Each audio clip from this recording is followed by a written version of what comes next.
All right, we're back.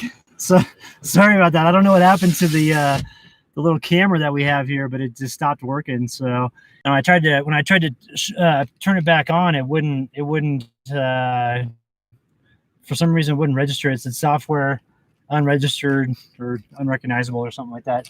But I've got some ham here for Sierra. I'm gonna give her some treats while we're in here, just kind of hanging out.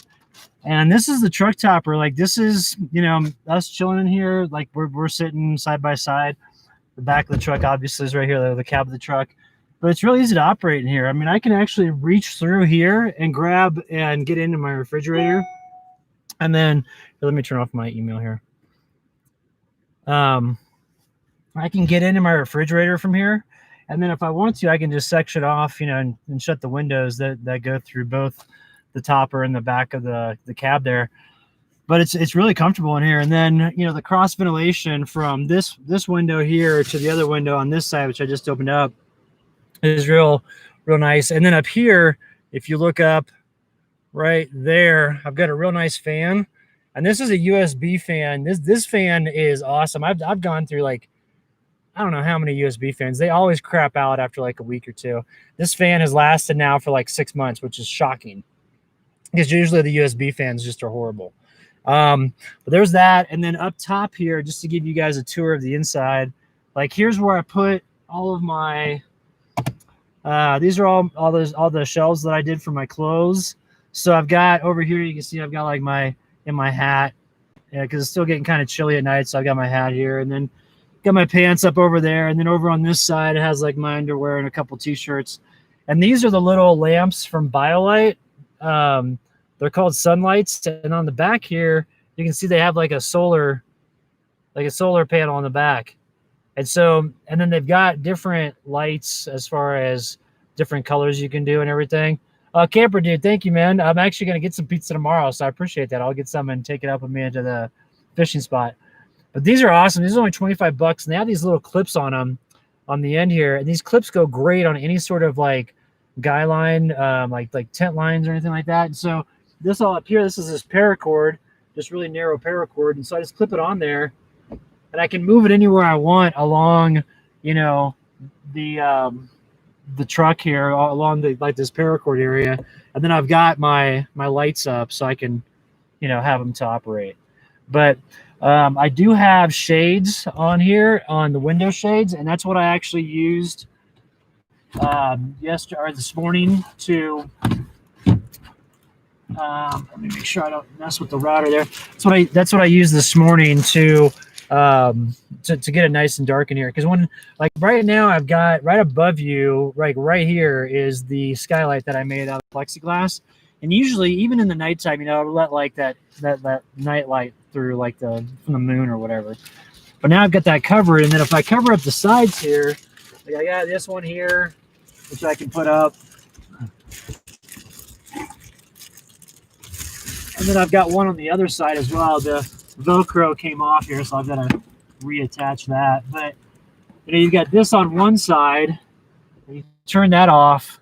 You know, you turn off your light here, and if I put up the shade on this side as well, I mean, it really does black things out. And so you can sleep in here, which is great. And then I've got another shade for the front here, so I can be all encapsulated with shade and or blackout. But then I still have that fan right here, so it keeps us nice and cool. But I sleep hot, and so I like to be at high elevations anyway. So heading up to you know, like 10,000-12,000 feet, you know, for the next couple of weeks is definitely my plan. Because even though it was cold the past couple of days, it's been hot, and it's been like 80 degrees down in these valleys, and that, for me, that's too much. It'll cool down to like, here you go, sweet. It'll cool down to like 50 at night, but that's at like 4 in the morning, and it'll still be like 70 when I go to sleep. And in this small space, I don't know what it is. It just makes it to where it's uncomfortable. So the fan helps, but what really helps is being up at the higher elevations. So Backroads Nomads, what's up? So Alexander Roland, thank you. Thank you for that. I just saw it come across an email, so thank you very much. I appreciate that. Johnny, let's see, hot tub. Thanks for saying that. I love my content. Chipmunk Rides, what's that? Gee, I got fishing. Thank you very much.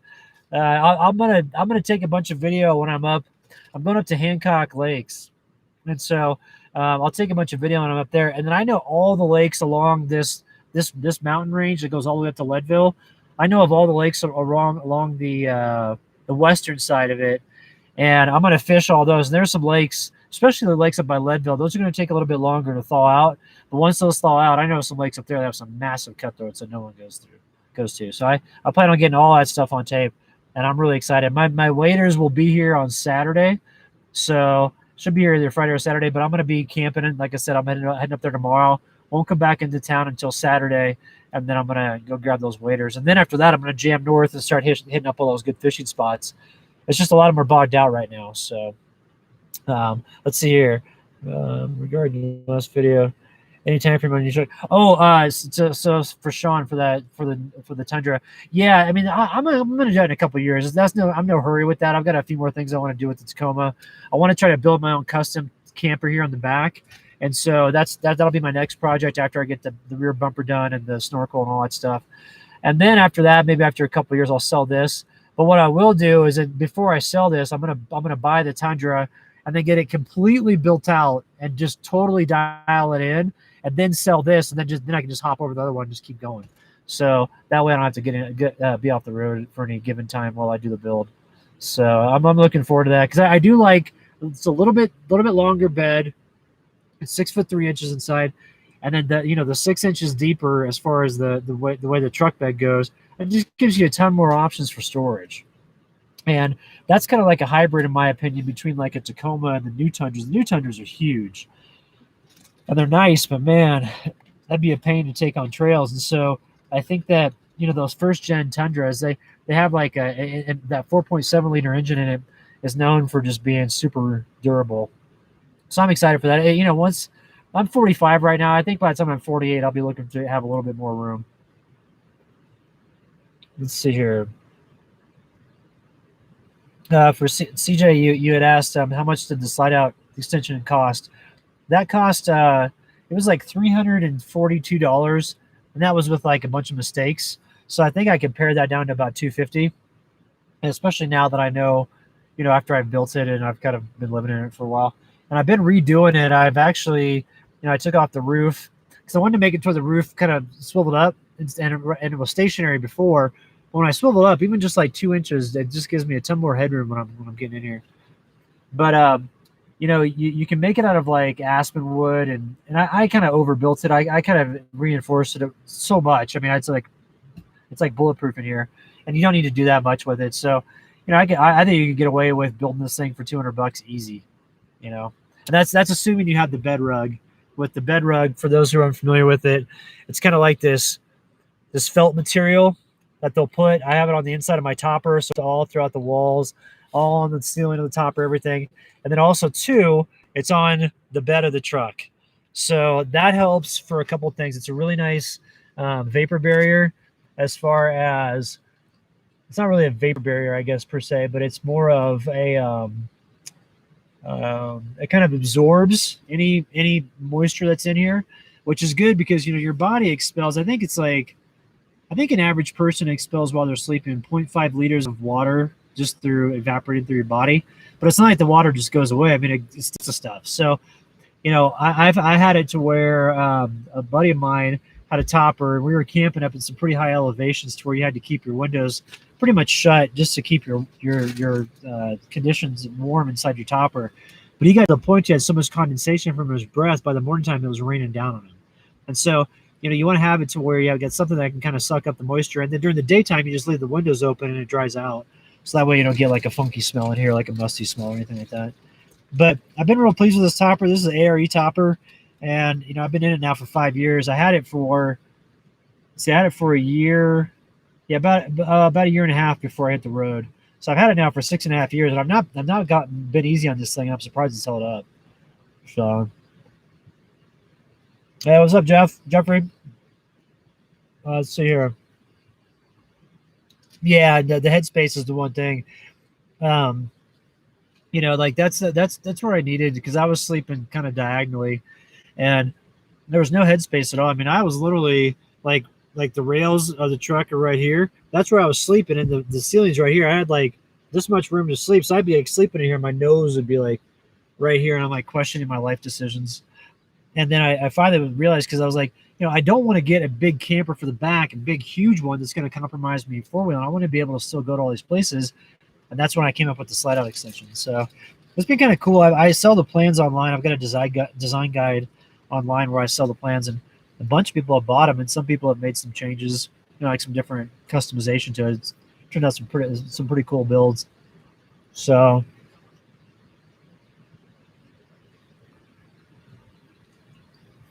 let's see here.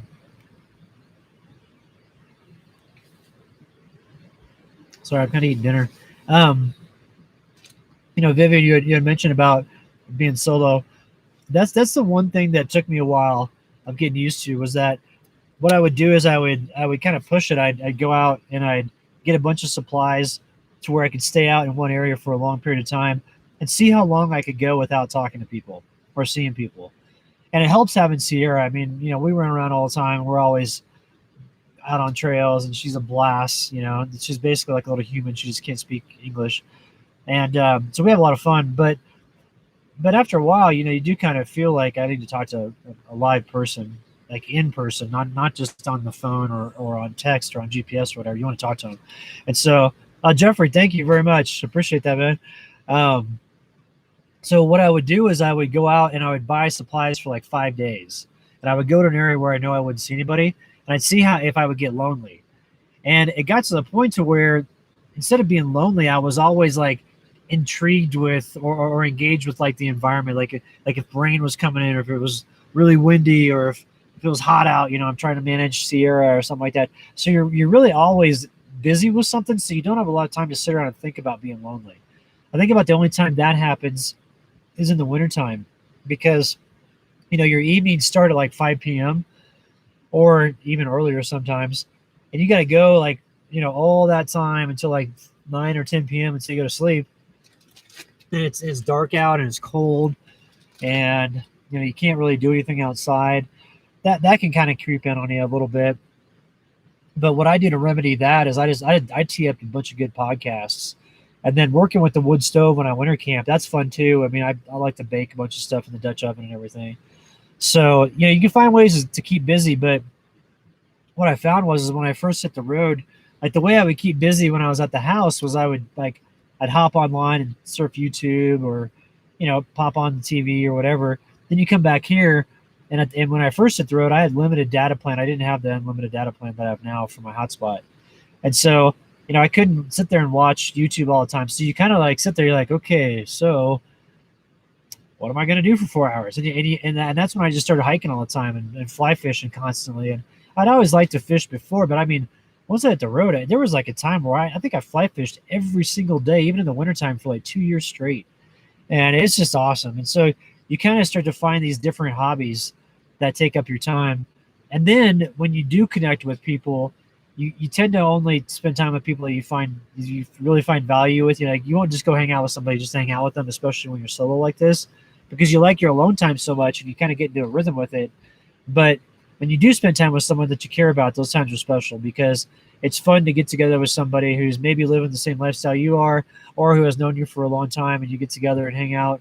And those times are cool when you're hanging out with really good friends.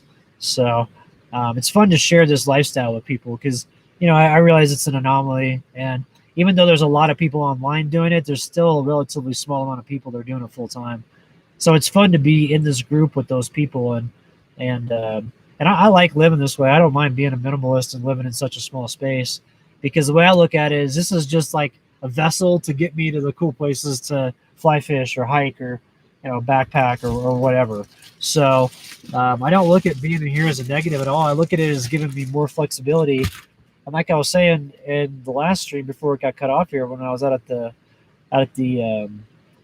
hammock out there, if I was in a van right now, I wouldn't be able to get back to some of these places. And a 4x4 van, yeah, but not just like a normal van. And that's where a bunch of my friends that have been in normal vans, a lot of them have been hassled during this time, especially during when a lot of the shutdowns were going on. If anybody was out east, like they got hassled a bunch.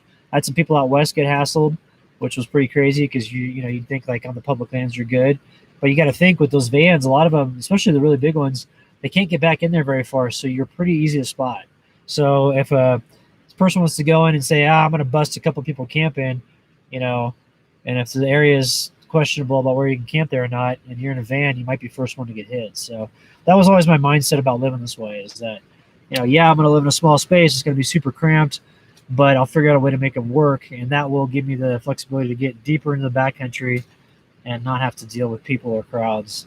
And two, it's like, it's nice to go back in there and be on a hiking trail that looks like it's rarely been used. Like, that's a lot of fun. Whereas you go on some of these other trails and they're like, it's like a paved road. So, let's see what else.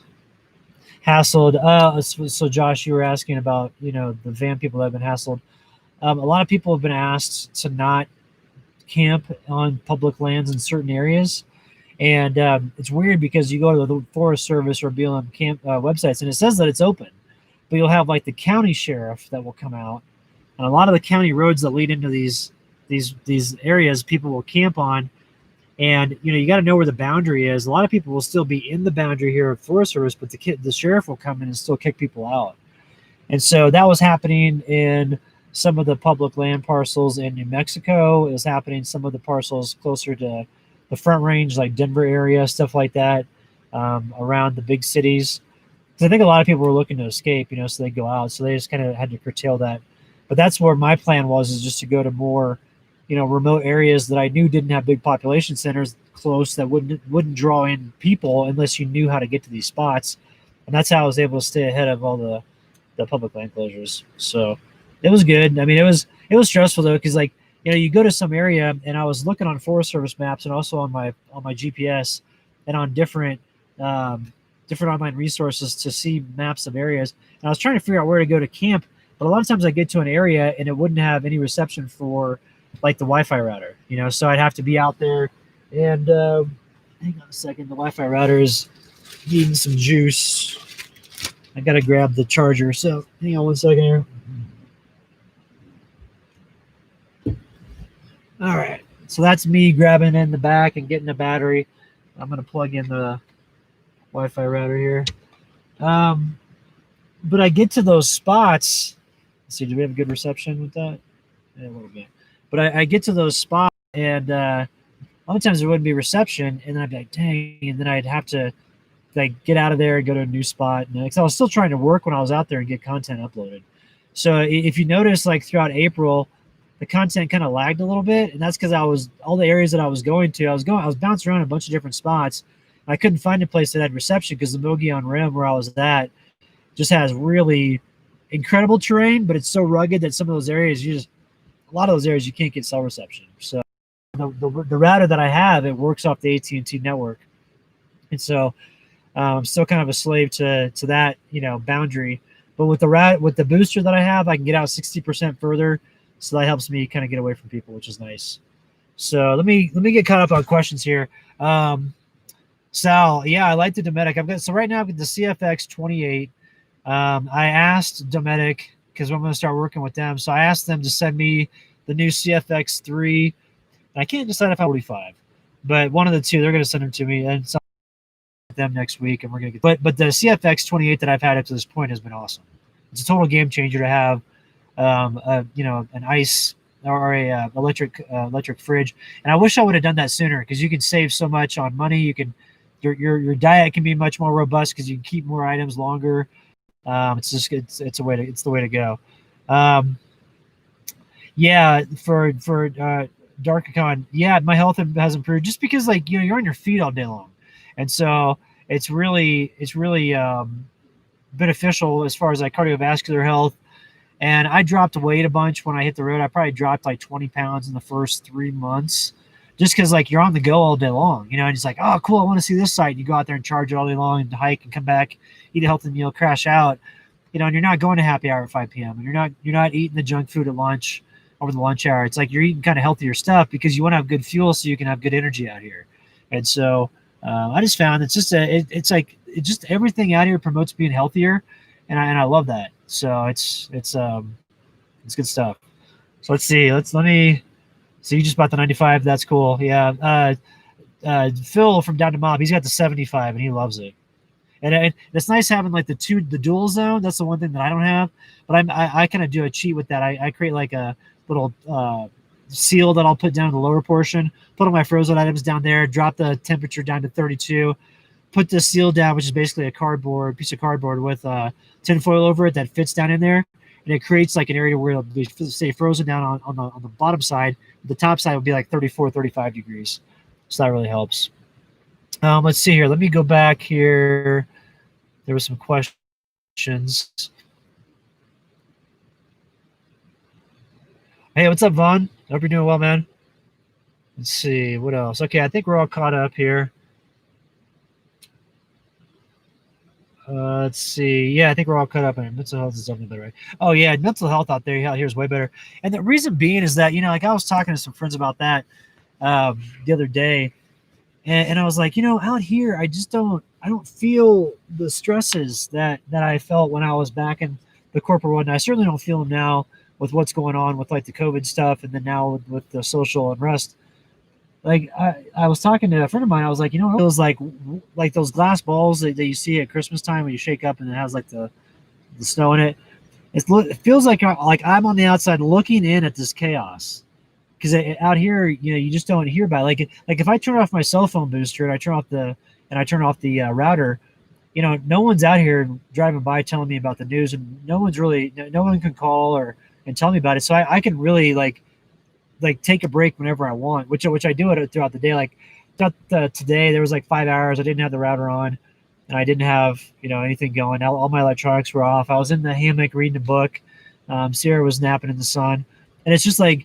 I don't take that for granted. I always check myself during those times, and I'm like, I have to remember to be thankful for these moments because I don't want to take this for granted. And I think that being out here, I'm fortunate just that 5 years ago, I took the leap to say I'm going to go live in my 4x4 truck. And now it's great because it's like I feel that I can give people a lot of guidance if they want to get out here and do this stuff. I can say, hey, here's how to fast track you getting on the road as opposed to taking 5 years to learn what I learned, through trial and error. So I hope to be a resource like that going forward. And, if anybody has any questions like that about anything, they're welcome to hit me up. The best way I respond is on email. And so if you hit me up on email, it takes a few days for me to get back to everybody just because I have so many emails that come through from notifications on YouTube that they just send a ton of notifications. But I sort through that about every 3 or 4 days. I'll go through them and then I'll respond to those emails. So on my website, you can click on the contact page and fill out that form, and then that goes to my email. And then when I email you back, you'll have my email address. So let's see what else here. Yeah, Captain Bob. I used to think that like I needed to be around people all the time. But then when I started living like this, I realized that I actually get more of a recharge when I get my alone time and get to just kind of organize my thoughts and just take care of just odds and ends and just do whatever I need to do. I found that alone time and that recharge time is much more beneficial for me than being around people. And so it's not that I'm opposed to being around people. I'm not like anti-human or nothing, but I just found that like kind of limited exposure here and there is better for me, and I don't get lonely out here. So I like being alone more than I like being around people, to be honest. So that's kind of a problem, I guess, when it comes to dating, because I'm always like, I'll like see a cute girl somewhere in some mountain town, like, yeah, I should get to know her, and then I'll be like, yeah, I'll probably just go to the backcountry for like 5 days and fish. So one day I'll find the right one, but just haven't yet, I guess. So let's see, thoughts on a Silverado in the backcountry? No, those are great trucks. I personally don't want a full size truck like that sort of footprint. The full size truck, the biggest full size truck I would get would be like a first gen Tundra. But I know plenty of people that have awesome Silverados that are built out great, and they have a good time with them. So the thing is like any longer wheelbase, you just have to think it's just a tighter turning radius or longer turning radius, so it's tight. Those switchbacks and stuff like that. So it just might take a little bit longer to go on some trails.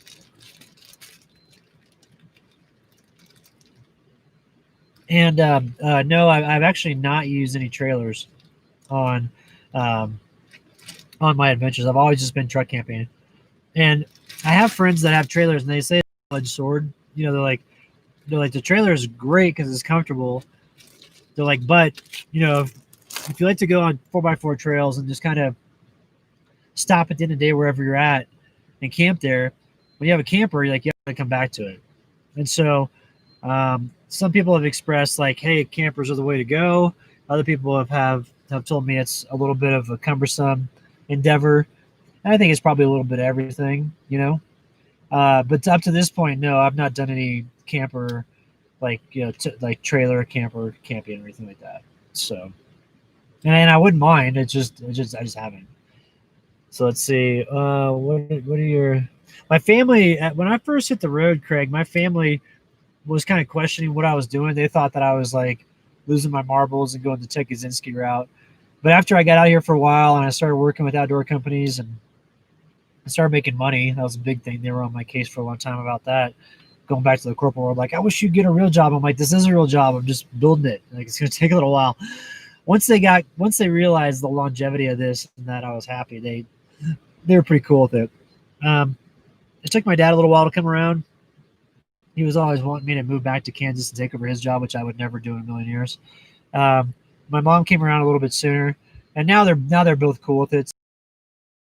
I did think a lot of people doubted that this would work, you know, because I would get a lot of people say, well, when you're done with that, and, you know, once you get back to, you know, your area of expertise or like your field or whatever people call it, I'm like, my field is this now. My field is the outdoors. Like, I'm not going back to the corporate thing.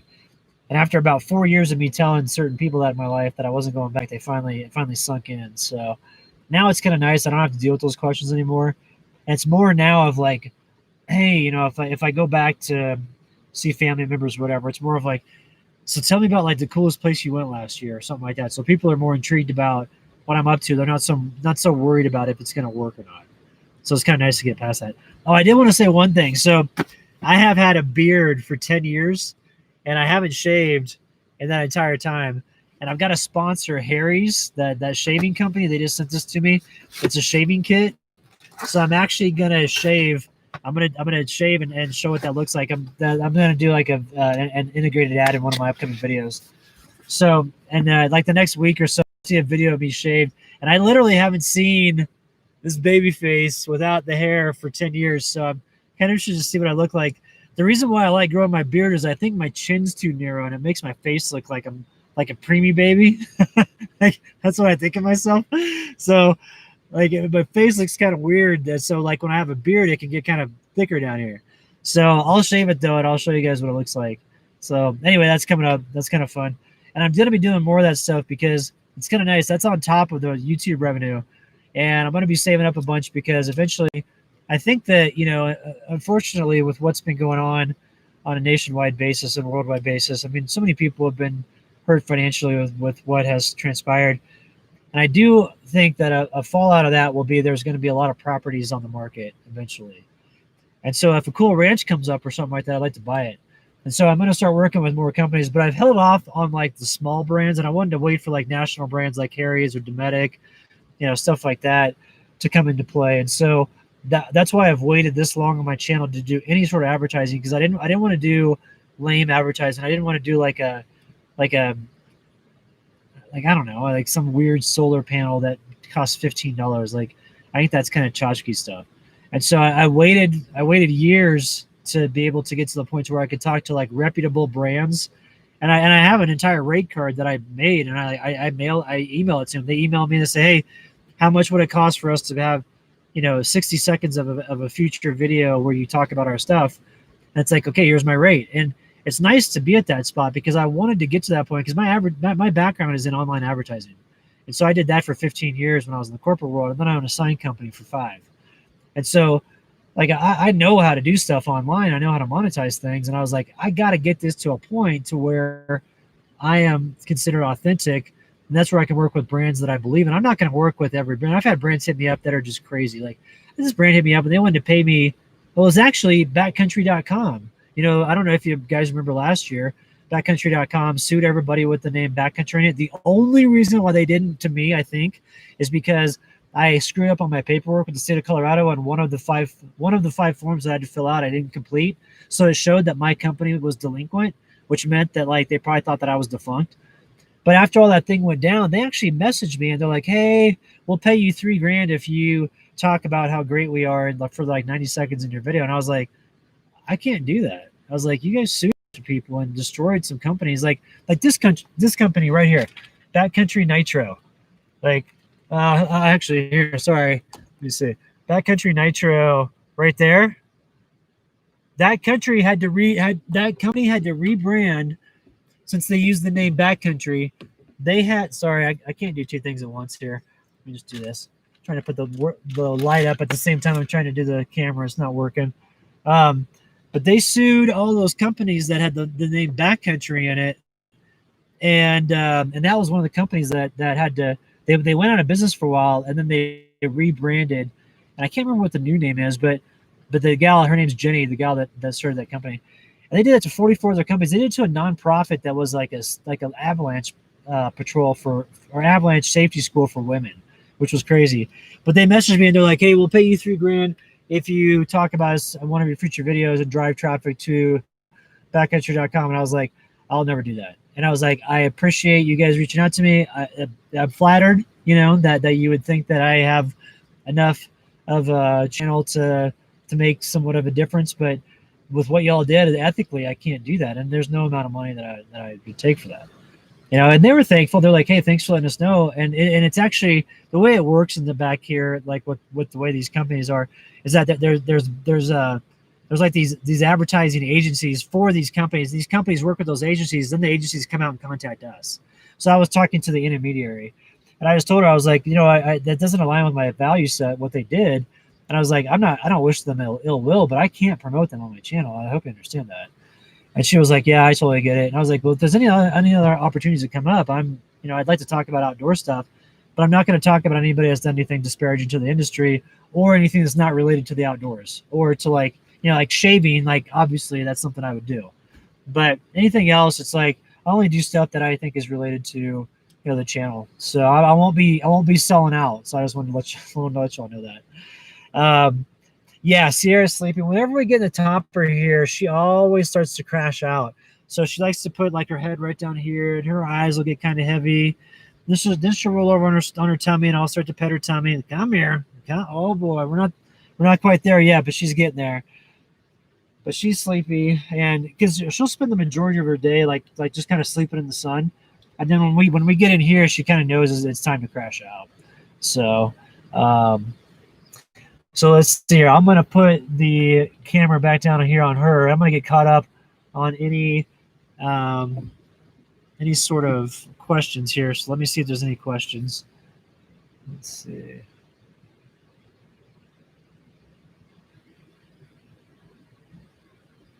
Nope, doesn't look like there's any more questions. So yeah, we're good to go. So anyway, let's see. What else do I want to say? Oh, I do have a map that for people that are Patreon supporters, and I need to add. There's new people that have joined this week. There's a map that shows all these campsites that I go to. It's pretty much, let's see, it's Colorado. I've got some stuff in Kansas. I've got Colorado, Utah, New Mexico, Arizona, a little bit in California, but not much. I'll probably put a little bit more there later. But if anybody wants to get access to like these campsites, you can. If you join Patreon, then what I do, if you have a Gmail account, then I can add you to it because it's a Google map.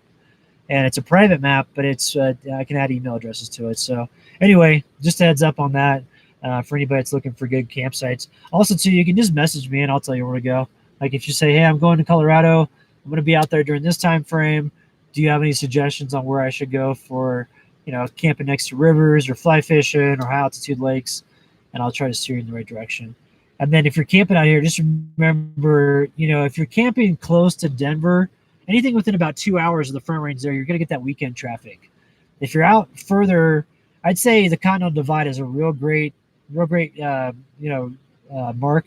Like once you get past the Condo Divide and start going further west, you won't get that weekend crowd. So if you're camping out here, just keep that in mind. Let's see here. Let me see if there's any questions. No, we're all good. Sierra is... Oh, for Ryan, yeah, the Explorer Alternatives interview.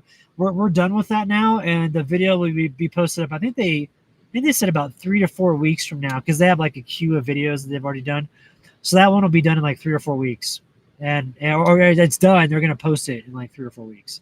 So when that's done, I'll post it up on the community section of my page too to let everybody know about it. But I'm really excited for that. And then I told them, I was like, hey, Elsa and Baron have a killer channel too. You should check them out. So they're gonna work with Elsa and Baron and get them dialed in with a video as well, which would be pretty sweet. So Sierra is 5.5 years old. For those who had questions. Oh no, I'm sorry, 6.5 years old. So she's there you go, baby. Come here.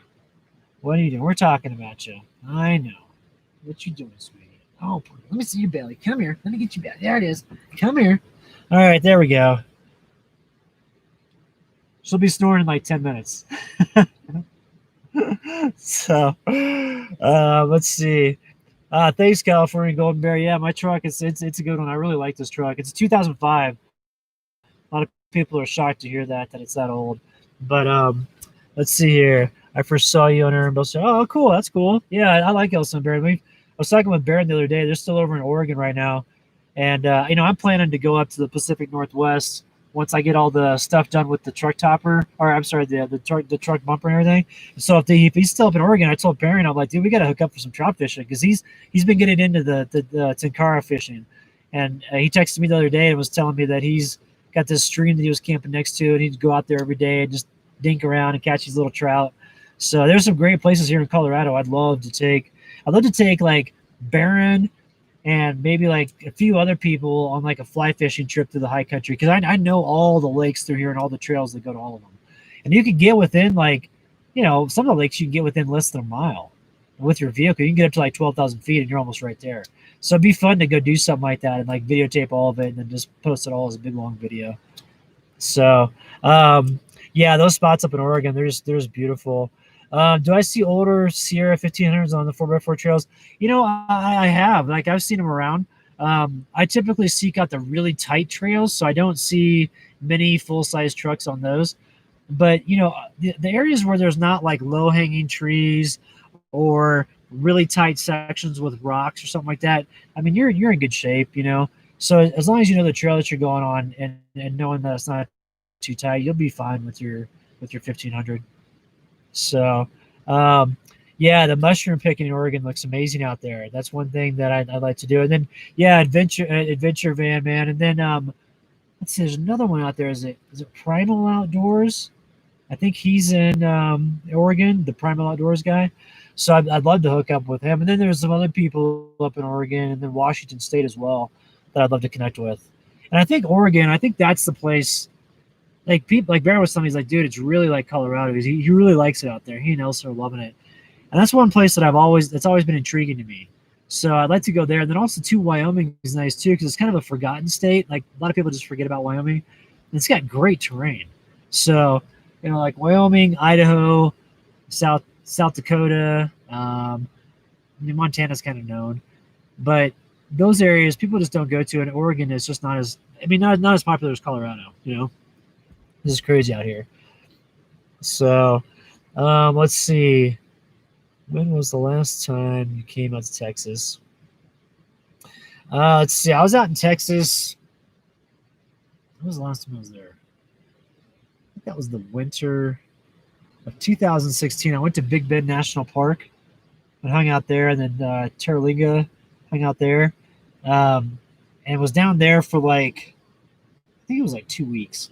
Then I went to Oklahoma and camped the Wichita Mountain Range up there, or Wichita Wildlife Area, Wichita Mountain Range, whatever it's called. And then I went back out to Colorado and camped in the tent. So that was the last time I was in Texas. But I'd like to go down and visit my brother again. He lives in Tennessee. And I'd like to roll through northern Arkansas, southern Missouri, and kind of meander through there, check out all those cool cave systems and everything. That'd be incredible. So let's see, what else? Journeyline Adventures has the pull-out sleeper build on video. Oh, that's cool. Yeah, I think I saw him recently. It's like a newer channel. I think he built it out of cedar or something like that. So yeah, he did a nice job on that. And I don't mind when people, I don't mind when people copy this. It doesn't bother me. Let's see, for Margaret James, when I was out fly fishing, so I did Oak Creek, And then I went out to say, let's see, where else did I fly fish? I was fly fishing in Silverton. In Oak Creek, I caught a couple of trout. In Silverton, I didn't because I was just checking out all the scenery. I barely even got to fly in the water. And then now that the streams are starting to slow down a little bit, it's going to be great. So I'm really starting to plan to fly fish a bunch now. And I'll do some cooking videos to show you all how I cook them up. And we could do two ones. We could do like a smoked trout where you put them over a spit and kind of smoke them over a fire, but I need the fire band to lift. And then the other one we can do is like a foil pack, and then I can do one in the skillet as well, do like some cast iron cooking with the trout, which I think would be awesome. So, special one. Let's see. I don't really head out east, unfortunately. It's just not much public land out there, and I don't know many people out there. I pretty much just stick to the west, just because like I get out here and there's no reason to leave. There's so much to see, and you can adhere to stay limits because like the national forest, it's always 2 weeks in each national forest. So you just go to the next national forest after 2 weeks, or go to BLM land, or give back a little bit by renting a campsite, go and pay for some campsites somewhere, or rent a place in town and give back to the local economy.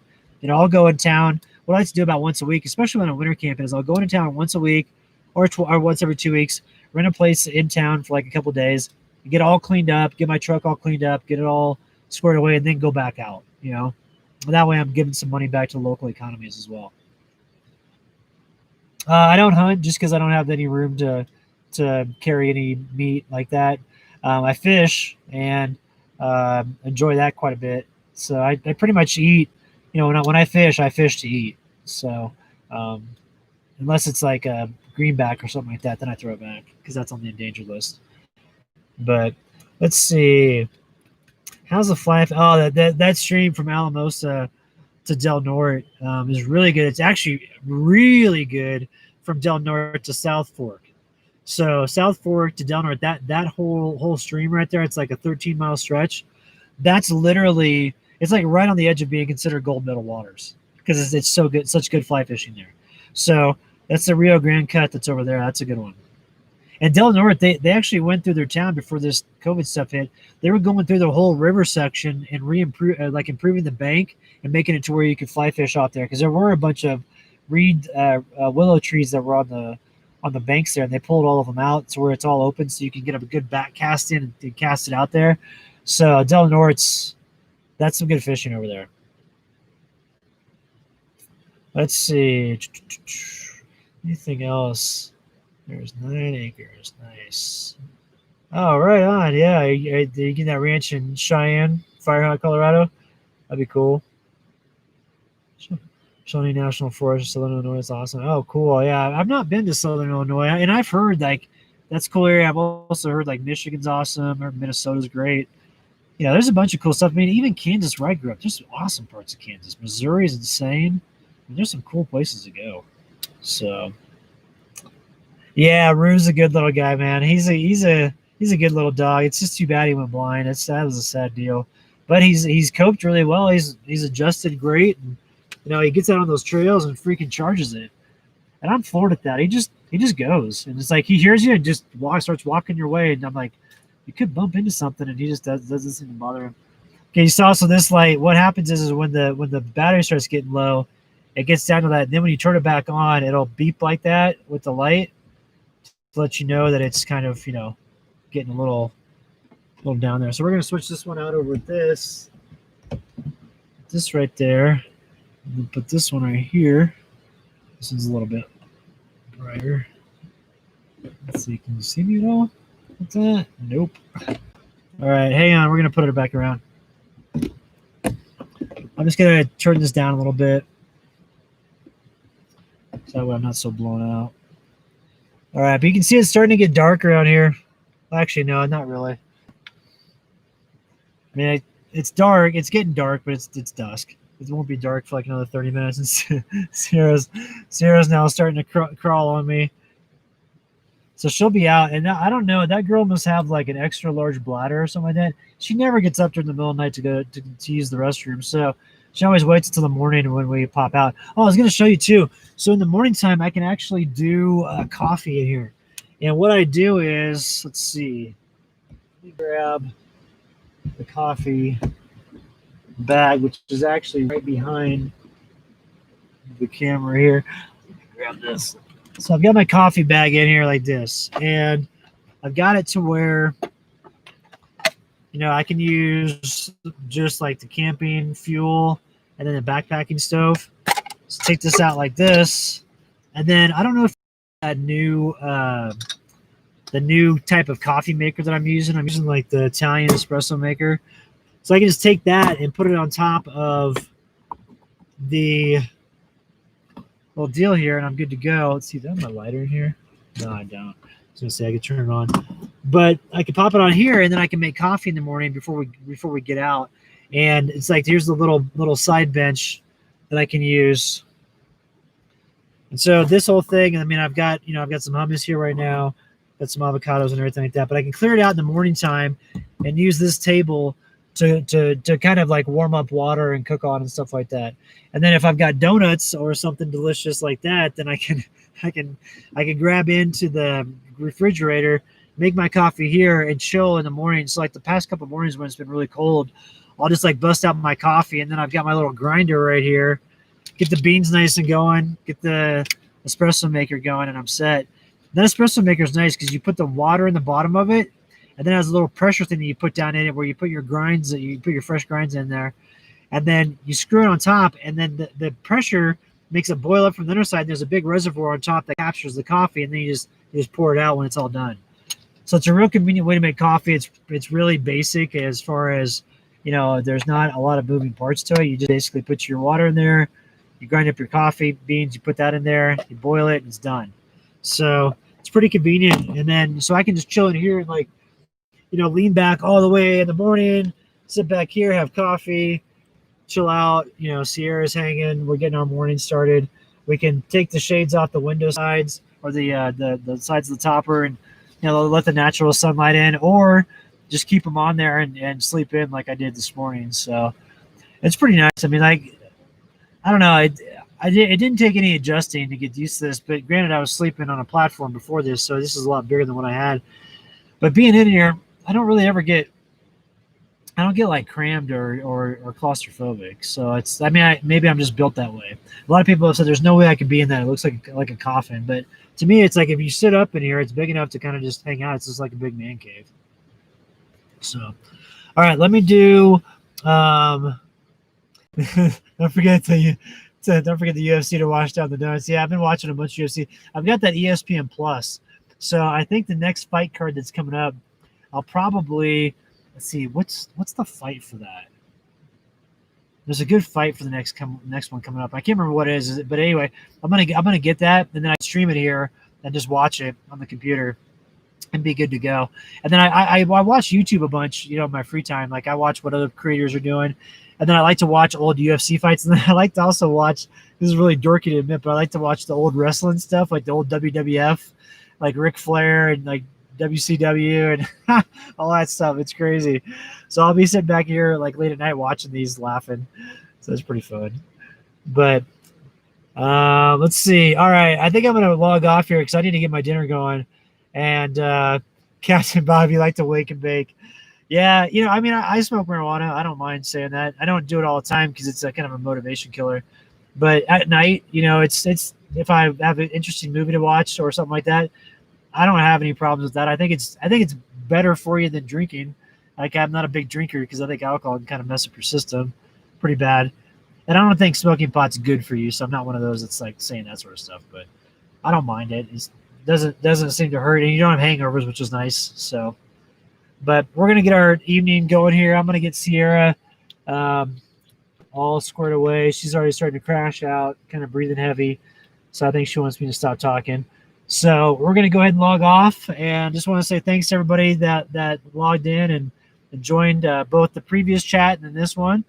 And I'm going to be out of pocket until Saturday. And so Saturday I'll be back probably I'll probably be back in range, in cell range, by like mid-morning. So I'll have a video posted up. I'm going to go hit up those areas where I had that Sasquatch experience, or what I thought was a Sasquatch experience. So I'm going to go hit up that, and I'll take video of it and get it posted. And I'm also going to do some fishing up there. So I'll get all that on film, and then we'll get that squared away and get that uploaded on Saturday. So we'll see y'all then. So thanks for tuning in.